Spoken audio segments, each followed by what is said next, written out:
Jessore board ২০২৪-এর ইংরেজি পরীক্ষার এই চমৎকার শব্দ বিশ্লেষণে সরাসরি চলে যায়। নলেজ মানে হল পড়াশোনা বা জীবনের বাস্তব অভিজ্ঞতা থেকে পাওয়া জ্ঞান বা বিদ্যা।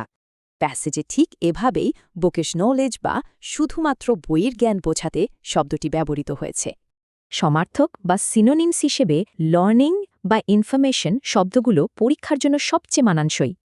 এরপর আছে অ্যালার্ট, যার সহজ অর্থ হল যে কোনো পরিস্থিতির জন্য সজাগ বা প্রস্তুত থাকা।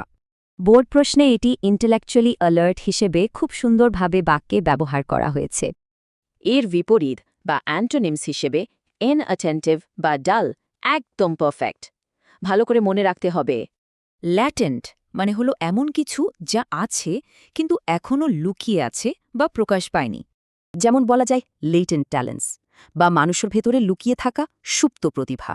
পরীক্ষায় ভালো করতে এর সিনোনিমস হিসেবে ডরমেন্ট আর হিডেন অবশ্যই মাথায় রাখতে হবে।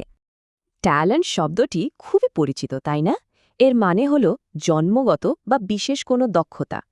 মজার ব্যাপার হল এটি ঠিক আগের শব্দটির সাথেই লেটেন্ট ট্যালেন্টস হিসাবে বসেছে।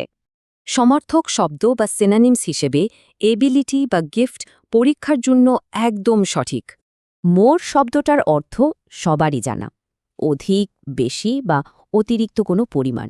প্যাসেজে এটি মোর অন অবজারভেশন বা পর্যবেক্ষণে বেশি জোর দেওয়ার জন্য বসেছে। এর অ্যান্টোনিমস বা বিপরীত শব্দ হিসাবে লেস বা ফিউয়ার সবচেয়ে বেশি মানানসই। পরের শব্দ হল সাপোর্ট, সোজা বাংলায় কাউকে সাহায্য করা বা সমর্থন যোগানো। বোর্ড প্রশ্নে এটি support and guide the students হিসেবে খুব চমৎকারভাবে ব্যবহৃত হয়েছে। এর অ্যান্টোনিমস বা বিপরীত শব্দগুলো দেখা যাক। অপোজ বা হিন্ডার এখানে সবচেয়ে পারফেক্ট। সবশেষে রয়েছে গাইড, যার মানে হল কাউকে সঠিক পথ দেখানো বা দিক নির্দেশনা দেওয়া। শেষ ফ্রেজটি হল গাইড দি স্টুডেন্টস অ্যাক্টিভিটিজ, অর্থাৎ শিক্ষার্থীদের কার্যক্রমে সঠিক পথ দেখানো।